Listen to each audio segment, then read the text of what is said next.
បានសួស្តីបងប្អូនទាំងអស់គ្នាបាទសូមស្វាគមន៍មកកាន់ Channel KSN បាទឥឡូវនេះយើងជួបគ្នាម្ដងទៀតហើយតាមរយៈវីដេអូមេរៀន Microsoft Word បាទដែលតពីមេរៀនមុនអញ្ចឹងវីដេអូនេះខ្ញុំសូមបង្ហាញបងប្អូនអំពីcut copy format painter និង path បាទនៅកន្លែងនេះយើងវាអត់ទាន់ចេញអីទេកន្លែង copy cut ហើយនិង copy នេះណាតើតើយើងឈរ select នៅលើណាមួយបានយើងវាដឹងថាយើងនឹងចង់ធ្វើអ្វីនៅកន្លែងណាហើយបើសិនយើងអត់ឈរនៅលើ object ណាទេគឺវាអត់មានចេញឲ្យយើងធ្វើការកើតទេអញ្ចឹងតើតើយើងឈរនៅលើកន្លែងណាមួយអញ្ចឹងទៅយើងចង់ copy អញ្ចឹងយើងចុច copy នេះមកហើយយើងចង់ copy បន្តយើងផាសវាមកបាទវាតមកហើយបាទយើងអាចផាសវាច្រើនបន្តទៀតដោយសារតែវានៅជាប់នេះវានៅសញ្ញាជាប់នេះមានន័យថាវានៅផាសអាចផាសបានទៀតបាទយើងចុចមកផាសមកបន្តវានៅអាចតបានទៀតបាទផាសរហូតហើយបើសិនជាយើងចង់ឲ្យវាដាច់យើងចុច key backspace នេះក៏បានចុច key ដក clear នេះក៏បានដែរបាទ space នេះចុច key space នេះមកវាដាច់ហើយបាទហើយអញ្ចឹងមួយទៀតដូចជា painter នេះមក format painter នេះឧទាហរណ៍ថាខ្ញុំចង់ប្រើនេះលុះត្រាតែយើងមានអ្វីដែលយើងចង់យកមកដាក់ឲ្យដូចគ្នាដាក់ format ឲ្យដូចគ្នាឧទាហរណ៍ថាឥឡូវខ្ញុំកន្លែងនេះ subscribe នេះខ្ញុំដាក់អក្សររៀងដិតបាទហើយវាដិតអញ្ចឹងមករួចហើយខ្ញុំចង់ធ្វើការ format painter នេះឲ្យមកលើនេះsubscriber នេះបាទខ្ញុំយកមកដាក់លើហ្នឹងមកគឺវាចេញមកចេញដូចគ្នាបាទអាហ្នឹងគឺមានតួនាទីវាមានតែប៉ុណ្ណឹងបាទហើយបន្តមកទៀតកន្លែងនេះមក block នេះគឺវាមាន font style font អក្សរ font ទំហំអក្សរនេះបាទហើយនេះពីរនេះដូចគ្នាទេមានន័យថាយើងខ្ជិលរើសនៅក្នុងនេះយើងមកអាចចុចតឡើងនេះក៏បានដែរបាទចុចតឡើងចុចបន្ថយវិញបាទពីរហ្នឹងបាទវាតួនាទីវាគាត់មួយតឡើងមួយបន្ថយបាទហើយឃើញយើងឃើញទិន្នន័យនៅក្នុងនេះស្រាប់បាទហើយបើក្នុងនេះយើងអាចរើសចេះក៏បានដែរបាទឧទាហរណ៍ដល់ឥឡូវខ្ញុំ select ទំហំអក្សរទាំងអស់ហើយខ្ញុំជ្រើសរើសយកទំហំ16បាទវាធំអញ្ចឹងទៅហើយតែបើសិនជាខ្ញុំថាធំពេកខ្ញុំចង់បន្ថយវិញខ្ញុំខ្ជិលយកនេះខ្ញុំបន្ថយនៅក្នុងនេះក៏បានដែរបាទបន្ថយទូចទៅវាកាន់តែទូចបាទហើយយើងតឡើងមកវិញមកបាទហើយបន្តមកទៀតកន្លែងនេះគឺជា text effect មកតែយើងចង់ដាក់ style យ៉ាសុំទោស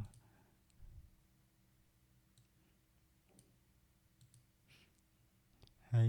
នេះកន្លែងនេះគឺ text effect ខ្ញុំចង់ដាក់ style វាឲ្យវាចេញបាទយើងយកទំហំអក្សរក្នុងហ្នឹងវាមានហើយបាទមានអក្សរហ្នឹងតិចអានេះអាច text effect បាទនឹងតួនាទីវាប៉ុណ្ណឹងហើយចំណែកនេះដូចបងប្អូនឃើញបាញ់មិញអញ្ចឹងគឺវាសម្រាប់ highlight យើងចង់ highlight ត្រឹមណាយើងអាចចុចវាមកបាទយើង highlight បានហើយយើងអត់ចង់នេះទេយើងអាចដោះវាចេញវិញមកហើយចំណែកមួយនេះគឺជាពណ៌អក្សរបាទអញ្ចឹងខ្ញុំដោះនេះចេញវិញសិន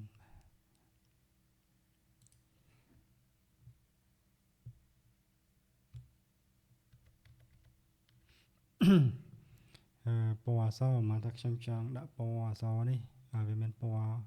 ក្រហមអញ្ចឹងខ្ញុំអាចចុចមកខ្ញុំរើសពណ៌អក្សរហ្នឹងមកបានឃើញចេញមកក្រហម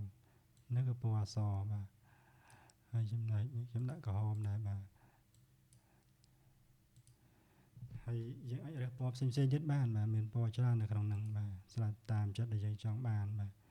ហើយចំណែកមួយនេះមានន័យថាយើង clear មានន័យថាសញ្ញាដែលយើងលុបនេះណាបាទដាក់មកវាចេញ clear all format ហ្នឹងមានន័យថាអ្វីដែលយើងបានរៀបចំមកកន្លងមកហ្នឹងយើងចង់ឲ្យវាទៅដើមវិញយើងអាចចុចអាហ្នឹងមកបាទយើង select ទាំងអស់ចឹងបាទយើង clear ទៅទាំងអស់ហើយបាទហ្នឹងប៉ុណ្ណឹងហើយចំណែកកន្លែងនេះបាទអក្សរ A តូច A ធំហ្នឹងបាទអញ្ចឹងចុចកន្លែងហ្នឹងមកវាមានវានឹងបង្ហាញឲ្យយើងមកផ្ទាំងនេះមួយទៀតបាទអញ្ចឹងកន្លែងនេះ sentence case បាទកន្លែងនេះ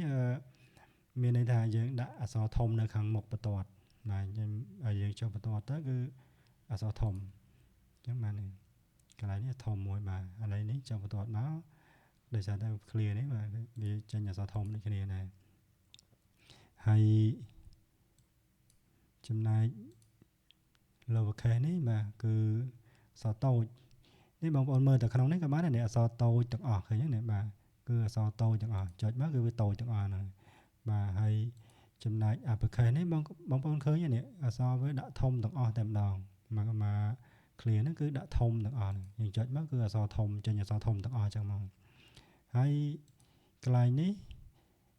បងប្អូនឃើញហើយកន្លែងនេះអក្សរធំដល់មកកន្លែងដក clear នេះមកវាមានអក្សរធំមួយទៀត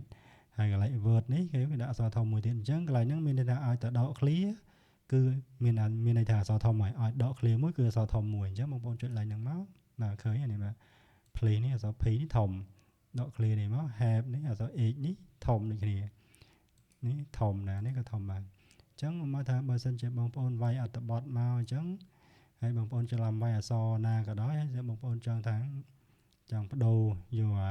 ដក clear ហ្នឹងឲ្យវាអក្សរធំបងប្អូនអាចជ្រើសរើសនៅទំហំតាមនេះបានហើយចំណែកមួយនេះវិញបងប្អូនឃើញគឺឲ្យតែដក clear មកគឺអក្សរតូចក្រៅពីហ្នឹងគឺធំទាំងអស់អញ្ចឹងដាក់មកនេះកន្លែងនេះអក្សរតូចក្រៅពីហ្នឹងអក្សរធំដល់ឡាកន្លែង h នេះអក្សរតូចហើយក្រៅពីហ្នឹងអក្សរធំទាំងអស់បាទឃើញបាទគឺវាមានភាពងាយស្រួលសម្រាប់បងប្អូនធ្វើការបាទហើយកន្លែងហ្នឹងមានតែប៉ុណ្្នឹងទេបន្ទាប់មក block នេះបាទ block paragraph នេះវាមានtool មួយចំនួនដើម្បីយើងធ្វើការយកប្រើប្រាស់ដូចជាកន្លែងនេះគឺយើងអាចដាក់និមិត្តសញ្ញាសម្រាប់និមិត្តសញ្ញាដូចជាបងប្អូនចង់បាននិមិត្តសញ្ញាបែបណាបងប្អូនអាចរើសបាននៅតាមហ្នឹងអញ្ចឹងបាទហើយចំណែកនេះគឺជានិមិត្តសញ្ញាដូចគ្នាដែរប៉ុន្តែកន្លែងនេះគឺសម្រាប់ធ្វើជាមាតិកាណាបាទគឺដាក់ចំណងជើងអីចឹងមកបាទក្នុងហ្នឹងវាគាត់មាន style មានលេខ1លេខ2អញ្ចឹងទៅកន្លែងនេះមានលេខ1ហើយវាមានបិទមុខកញ្ចក់អញ្ចឹងទៅកន្លែងនេះលេខរ៉ូម៉ាំងហើយអានេះដាក់ ABC អញ្ចឹងទៅបាទអក្សរតូចអក្សរធំបាទនេះរ៉ូម៉ាំងដែរបាទហើយពេលណាឧទាហរណ៍ថាឥឡូវខ្ញុំរើសនៅtemplate នេះមួយបាទអញ្ចឹងយកមកនៅពេលដែលយើងសរសេរហើយយើង enter ចុះមកគឺវានឹង load auto តែម្ដងហើយយើងវាយទៅបាទ enter មួយទៀតមកយើងអាចធ្វើការហ្នឹងគឺវា load ឲ្យ auto បាទកន្លែងហ្នឹងវាមានភាពងាយស្រួលដែរប៉ុន្តែបើសិនជាយើង enter 2ដងដែលមិនបានសរសេរអីទេឧទាហរណ៍ថាឥឡូវខ្ញុំ enter មួយទៀតខ្ញុំវាយមកបន្ទាប់មកខ្ញុំ enter 2ដងគឺវាបាត់មកកន្លែងនេះគឺវាដាច់យើងសរសេរមកអត់មាន load លេខតទៀតទេបាទគឺវាដាច់ហើយអញ្ចឹងកន្លែងហ្នឹងវាមានប៉ុណ្ណឹងបាទហើយចំណែកនេះដូចគ្នាទេហើយកន្លែងនេះគឺដូចគ្នាដែរ form នេះវាប៉ុន្តែកន្លែងនេះដូចជាគេប្រើភាគច្រើននៅក្នុងសភៅដូចជាចម្ពោះ1ចម្ពោះ2នេះ1ធំ2ធំអីចឹងទៅបាទកន្លែងហ្នឹងគេប្រើអញ្ចឹងហើយបងប្អូនអាចស្វែងយល់បន្ថែមទៀតទៅបាទហើយកន្លែងនេះមានន័យថា tape ឧទាហរណ៍ថាខ្ញុំចូលកន្លែងនេះមកខ្ញុំចង់ tape វារុញវាទៅខាងណារុញវាទៅបាទចុចមួយ tape បាទអាហ្នឹងគឺជា tape បាទហើយនេះរុញមកវិញបាទហើយចំណែកនេះគឺអានេះមានន័យថានេះបងប្អូនឃើញនេះបើនិយាយរួមនេះកន្លែងនេះគឺរៀបរៀងមានន័យថា sort list ណាបាទមានន័យថាយើង sort វាចាប់ពីឲ្យវារៀបជួរមកចាប់ពី A ដល់ Z ហ្នឹងមកឲ្យវារៀបចំតាមលំដាប់មក A មក B មក C អញ្ចឹងទៅហើយបើសិនជាមានអត្ថបទខ្លះយើងសរសេរវាអត់បានត្រឹមត្រូវទៅតាមនឹងទេដូចជាកន្លែងនេះអញ្ចឹងវាមានP មាន A មាន N មាន D អញ្ចឹងយើងចង់តម្រៀបវាឲ្យវា load ទៅតាមលេខរៀងណាបាទអញ្ចឹងមកឲ្យនេះវា load មកឲ្យនេះ A D D N បាទហើយ P បាទឃើញណាបាទអាហ្នឹងគឺវាអញ្ចឹងបាទកន្លែងហ្នឹងហើយចំណែកនេះវិញគឺមានន័យថាយើងតម្រឹមអត្ថបទរបស់យើងហ្នឹងឲ្យវាទៅនៅខាងណាឧមាថាខ្ញុំចង់តម្រឹមអត្ថបទហ្នឹងឲ្យវាស្មើមកនៅខាងកណ្ដាលមកនៅកណ្ដាលអញ្ចឹងវាមកកណ្ដាលហើយវា load មកកណ្ដាលហើយខ្ញុំចង់តម្រឹមឆ្វេងមកស្ដាំតម្រឹមស្ដាំបាទវាមកស្ដាំហើយនេះគឺតម្រឹមសងខាងបាទមានន័យថាយើងខាងនេះក៏ស្មើខាងនេះក៏ស្មើប៉ុន្តែដោយសារអត្ថបទនេះវាខ្លី វាតិចអញ្ចឹងវាបង្ហាញតែមួយខាងយ៉ាងដែរបាទហើយបាទអញ្ចឹងទេវីដេអូនេះក៏សូមបញ្ចប់ត្រឹមហ្នឹងមកចាំជួបគ្នាបន្តនៅវីដេអូក្រោយទៀតបាទដើម្បីកុំឲ្យវីដេអូវែងពេកបាទអញ្ចឹងទេសូមបងប្អូនជួយ Subscribe Channel របស់ខ្ញុំបាទម្នាក់មួយផងបាទអរគុណបាទជួបគ្នាវីដេអូក្រោយ